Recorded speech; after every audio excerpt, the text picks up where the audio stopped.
Iya.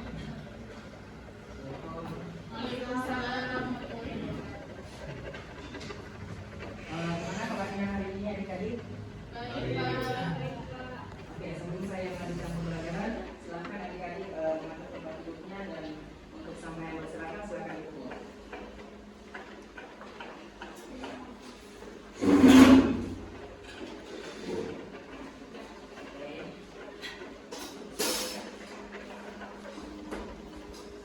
Assalamualaikum warahmatullahi wabarakatuh.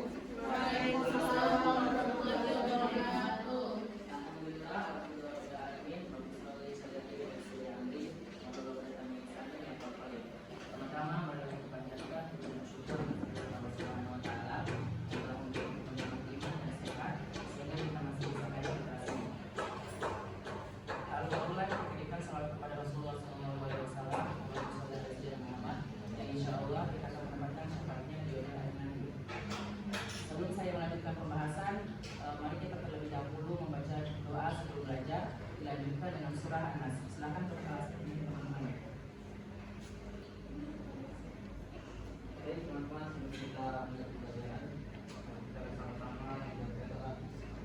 Doa dimulai.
Sebelum saya melanjutkan, mari kita terlebih dahulu melakukan SPP agar belajar lebih efektif. Silakan adik-adik berdiri.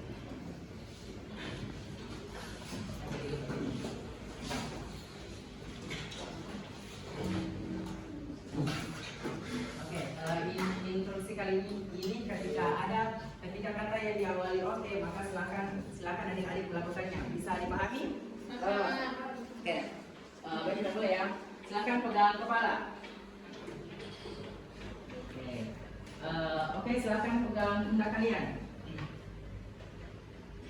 Silakan diturunkan. Fokus lagi. Ketika ada kata oke, maka silakan lakukan. Silakan angkat tangannya. Oke, silakan dulu. Oke, berikan pos untuk diri sendiri. Ada yang masih ingat pembelajaran minggu lalu? Ya. Ada yang bisa masih ingat pergaulan bebas itu seperti apa? Ya, betul. Ada lagi?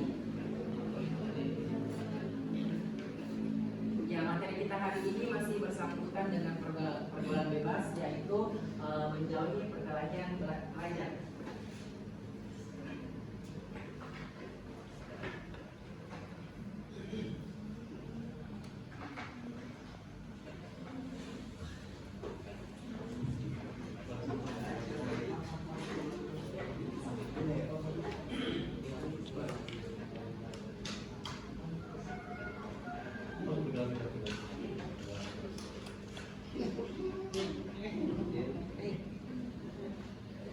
Tujuan pembelajarannya yaitu menjelaskan pengertian telah belajar dan perkalian belajar dengan tepat. Yang kedua, menganalisis faktor-faktor penyebab terjadinya perkalian belajar. Dan yang ketiga itu mengidentifikasi ikhtiar pencegahan dan cara penanganan belajar yang berperilaku menyimpan. Sebelum saya lanjutkan slide berikutnya, ada yang tahu nggak perkalian itu seperti apa? Ya, betul. Nah, perkalian dan tawuran. Perkalian belajar adalah tindakan yang bisa diakibatkan karena adanya pertengkaran baik secara fisik maupun verbal, yang bisa karena disebabkan oleh perselingkuhan atau tidak mampunya menahan emosi. Terus tawuran pelajar merupakan perkelahian yang melibatkan kelompok satu dan kelompok yang lainnya yang bisa disebabkan oleh perselisihan, kesalahpahaman dan pengaruh teman sebaya. Untuk lebih spesifiknya silakan yang dari kelompok itu.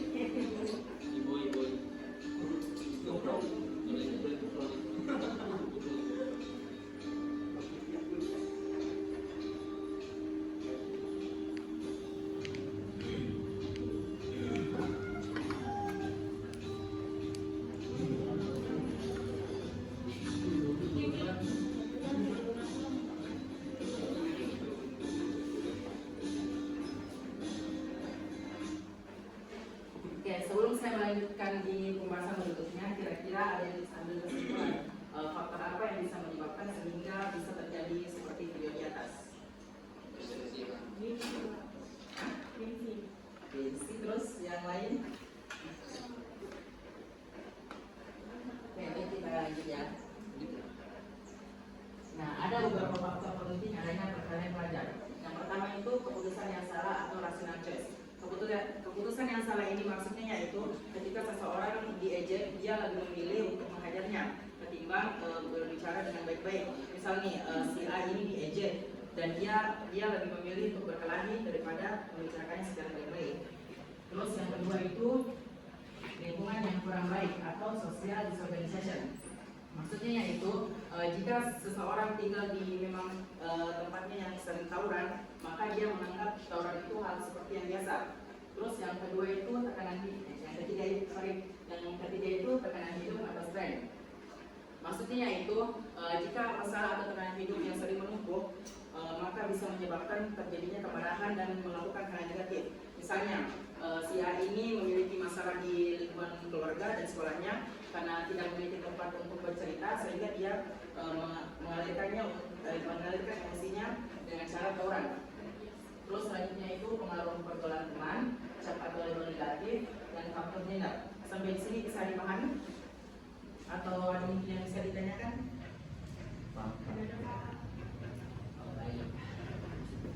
Selain dari faktor ini, dalam Islam juga mengajarkan kita saling untuk merangkul persaudaraan, sebagaimana di Quran surat Al-Mu'minun ayat 10. Boleh satu orang baca di atas? Silakan berdiri.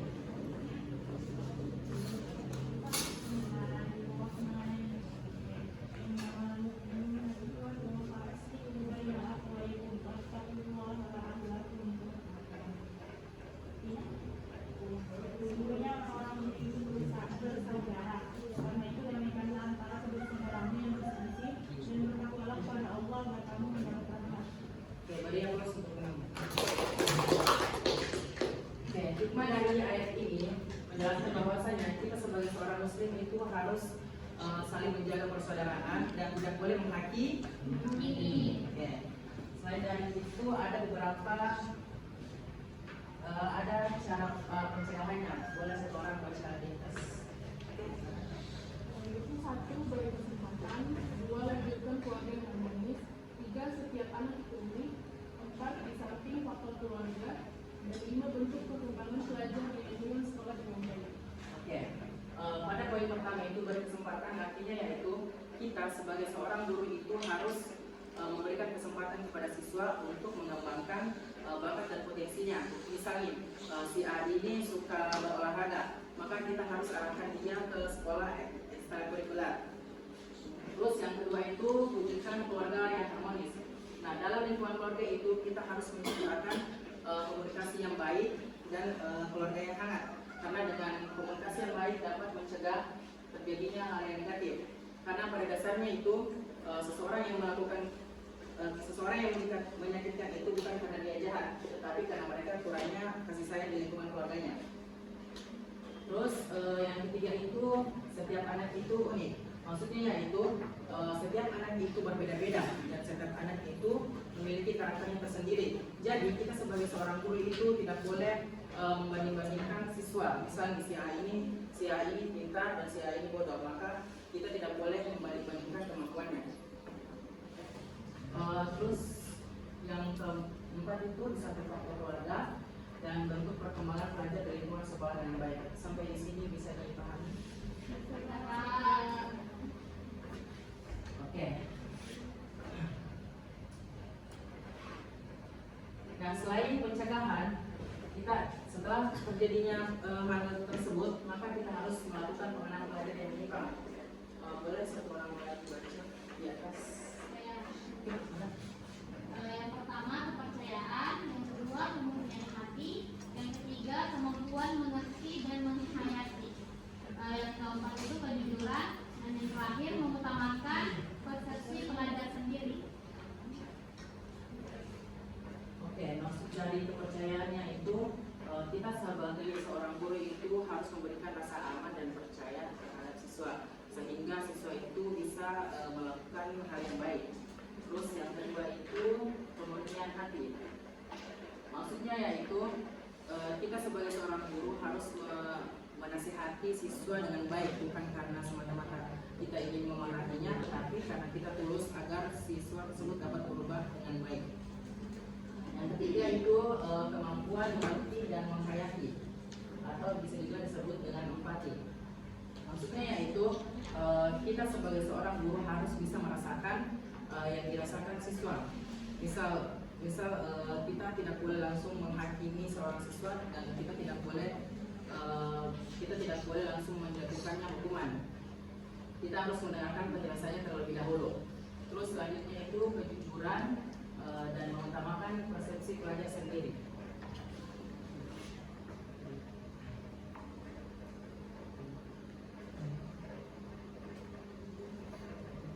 Oke, untuk beberapa poin yang belum saya sempat jelaskan, nanti kita akan bahas di diskusi kelompok. Untuk itu saya akan membagi 3 kelompok.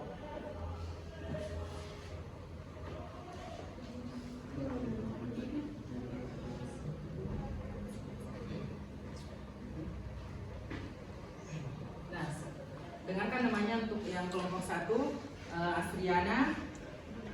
Silakan di sana kelompok 1. Astriana, Ringging, Debbie, Lisa,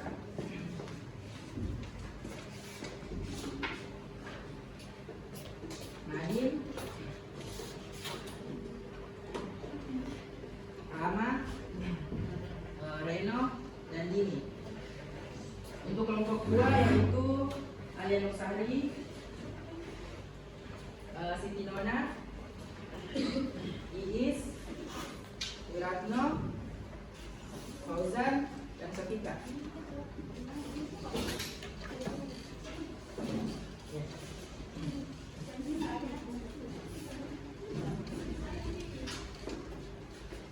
Dan untuk yang kelompok 3 itu Naswa, Jana, Yusuf, Fitra, Firda, Yetin, Muklihun, dan Seti.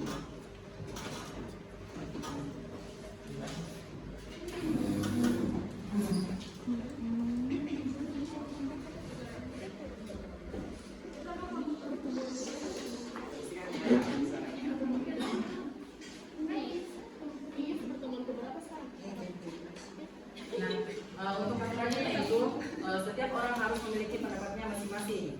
Dan misalnya kelompok 1 presentasi, silakan kelompok lainnya memberikan tanggapan. Bisa dipahami? Paham Kak. Oke. Silakan untuk soalnya di atas dan saya beri waktu 5 menit. Adik-adik.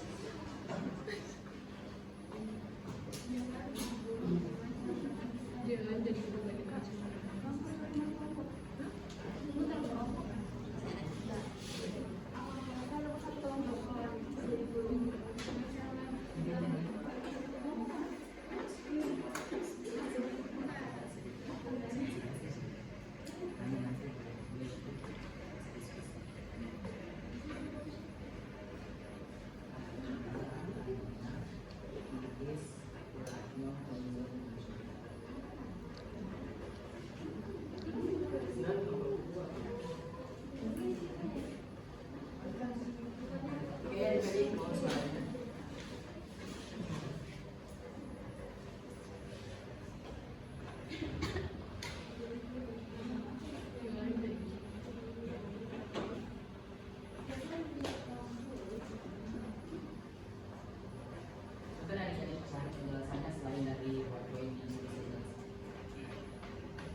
sebelum sedikit lagi silakan tanya.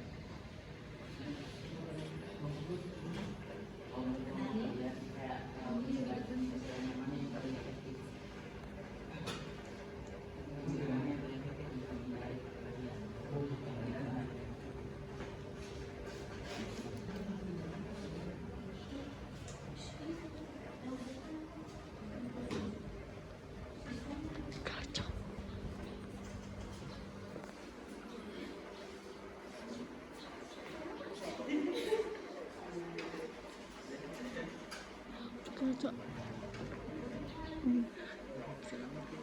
Selama 17.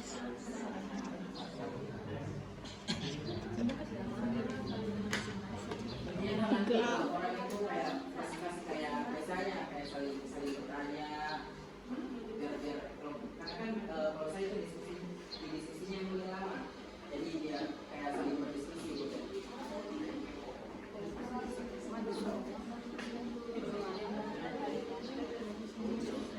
Kita gantian dulu.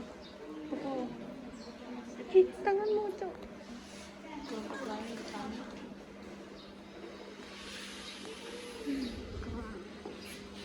Nanti pas 20 menit baru saya mulai. Saya gantikan ini.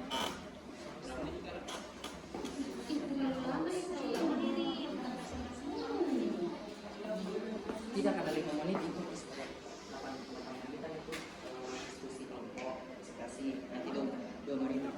Karena kan saling diskusi.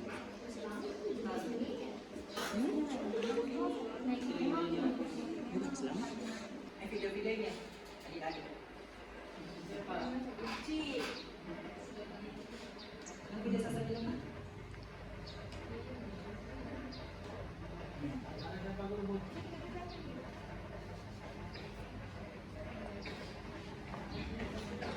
Adik-adik kelompok 1 sudah.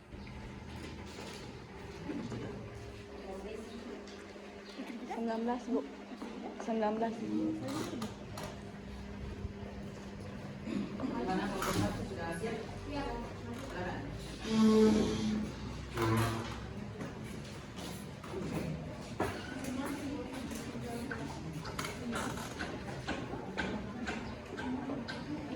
Jadi menurut kelompok kalian faktor apa yang paling sering menyebabkan perkalian belajar itu dan mengapa? Baik, jadi menurut kelompok kami, faktor yang paling sering menyebabkan perkelahian pelajar adalah kurangnya kemampuan mengendalikan emosi. Sebabnya itu saat pelajar mudah tersinggung, marah atau terpancing ejekan, masalah kecil bisa cepat berubah menjadi pertengkaran atau perkelahian. Oke, yang lain? Silakan. Ini salah satu faktor yang menyebabkan perkelahian pelajar itu persaingan antar kelompok. Oke, yang lain? Jadi,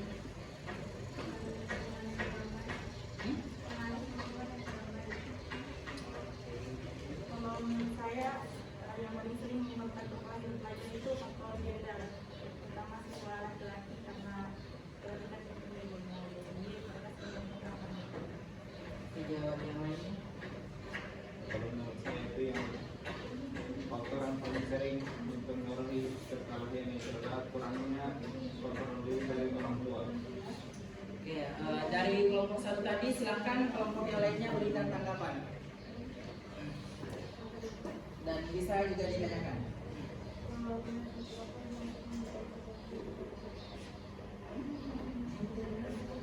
Tanya, silakan diskusi ke kelompok 1.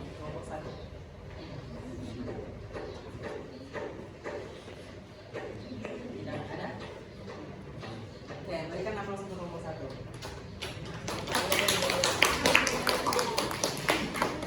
Oke, silakan kelompok 2.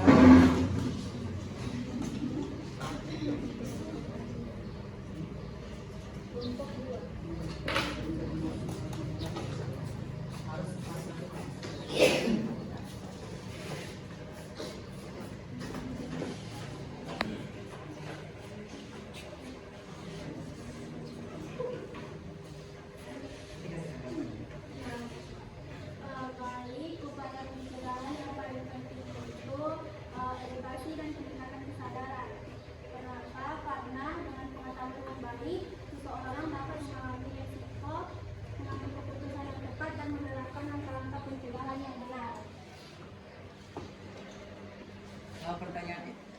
Jawaban yang lainnya? Silakan Alia ke saya.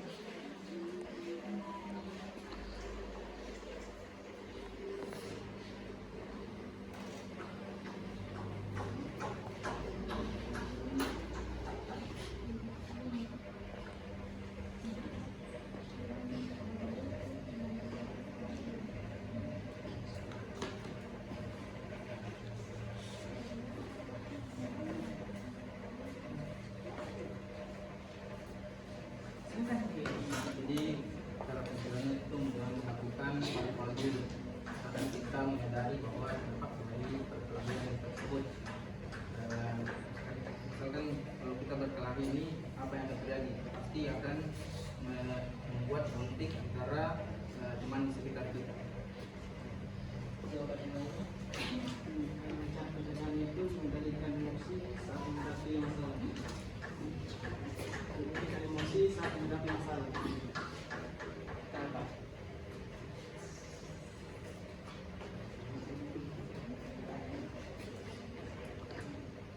Oke, jawaban yang lainnya?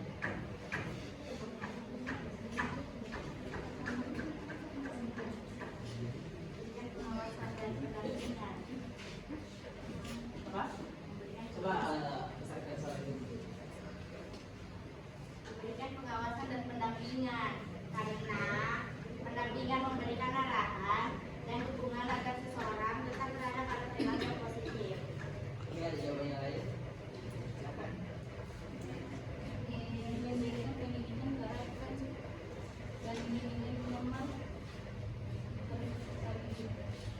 dengan pendidikan dapat terlibat dapat diajarkan dengan disiplin, tanggung jawab, kejujuran. Oke, ada dari jawaban kelompok 2 tadi, ada yang bisa tanggapi kan dari kelompok yang lainnya? Saya Pak. Oke, silakan. Jadi Kita yang saya perkirakan dulu saja. Ini dari upaya pencegahan yang dilakukan oleh teman-teman, apakah benar-benar efektif? Karena kan kalau kita sebagai guru kan tidak mengawasi peserta didik 24 jam. Tentunya kita hanya bisa mengawasi di sekolah, tetapi kalau di luar sekolah itu berbeda lagi. Dan sampai dia terjadi pembulian atau perkelahian di lingkungan sekolah, tapi di lingkungan sekolah itu ada perkelahian. terus saya berikan apa? Silakan nomor 2.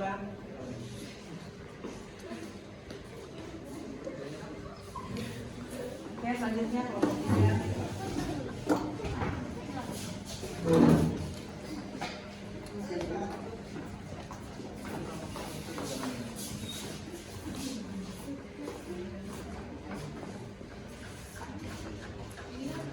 Saya kasih. Silakan. Jadi dari kami, jika kami menjadi seorang guru, apa yang harus kami lakukan untuk menangani siswa yang terlibat perkelahian? Yang pertama, yaitu pisahkan antara siapa yang berkelahi. Kedua, panggil ke ruang BK, tenangkan situasi, dan dengarkan masing-masing, jangan saling menyudutkan atau berpihak. Oke, jawaban yang lainnya? Kalau saya itu kita pisahkan dulu dua orang yang berkelahi tersebut. Kemudian kita setelah kasus situasinya kita berikan kesempatan mereka itu satu persatu untuk menjelaskan apa penyebab sehingga perkelahian itu terjadi. Nah, setelah kita tahu akar masalah dari masalah dua anak tersebut makanya menyebabkan perkelahian, maka kita berikan nasihat dan juga masukan, nasihat biar memahami bahwa tindakannya itu tidak benar. Kalau misalkan kayak lebih serius masalahnya, bisa nih kerjasama sama BK atau orang tua. Silakan Yesus. Pertama, kita pisahkan kalau kita dengan Coba misalkan sedikit. kamu kita pisahkan kau dengan mereka betul kita dengarkan pendapatnya masing-masing. Terus itu kita kasih nasihat. Iya, terus gimana? Silakan.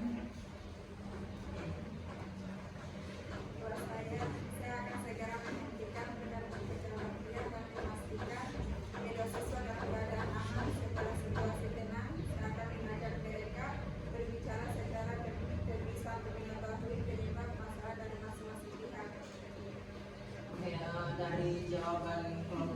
3 ada yang bisa memberikan tanggapan? Ya, silakan. Baik, dari apa yang disampaikan tadi oleh kelompok 3, saya ingin memberikan tanggapan terkait dengan kalau Anda sebutkan itu semua itu apakah itu sudah baik atau tidak, karena ada juga siswa setelah kita berikan pencegahan atau apa, mereka itu akan di belakang akan berkata tunggu nah saya dapat saya pintar di belakang, ya kan? Nah itu bagaimana tuh? Jadi dari pertanyaan saudara saya Rahman, kosong lain di depan, lain di belakang. Tentunya kita tidak hanya berkolaborasi dengan guru-guru, tetapi juga kepada orang tua dan juga teman-teman. Jika teman-teman melihat pembulian ataupun perkelahian di sekitar, baik di luar ataupun di dalam sekolah, kita harus melaporkan ke guru. Jangan takut untuk melaporkan, karena kita juga sebagai guru harus memberikan rasa aman dan juga rasa kepedulian kepada peserta didik. Kita jangan hanya fokus pada masalah di sekolah saja. Oke, itu saja. Ya, kita akan untuk kelompok 3. Nah, itulah tadi beberapa penjelasan dari kelompok 1, 2, 3. Selain dari tugas kelompok, ada juga tugas individu. Untuk tugas ini bisa dikumpulkan minggu berikutnya. Silakan adik-adik.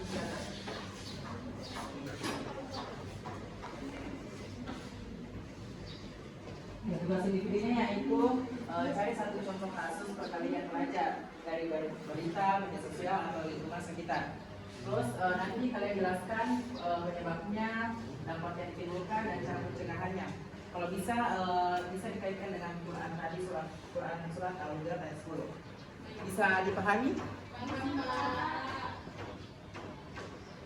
Oke. Itu tadi beberapa materi yang saya sampaikan. Untuk kesimpulannya yaitu berdasarkan soal tersebut, Islam itu mengambil sudut pandang yang berbeda tentang perkelahian pelajar. Kuncinya itu pada balik. Jika seseorang itu sudah balik, maka berarti dia sudah mengetahui mana yang baik dan buruk. Jadi sehingga dia bisa menjadi tanggung jawabnya untuk dirinya sendiri. Sebelum saya akhiri, mari kita bersama-sama mengucapkan hamdalah. Oke, sekian dari saya. Bila bisa berharap, Assalamualaikum warahmatullahi wabarakatuh. Waalaikumsalam warahmatullahi wabarakatuh.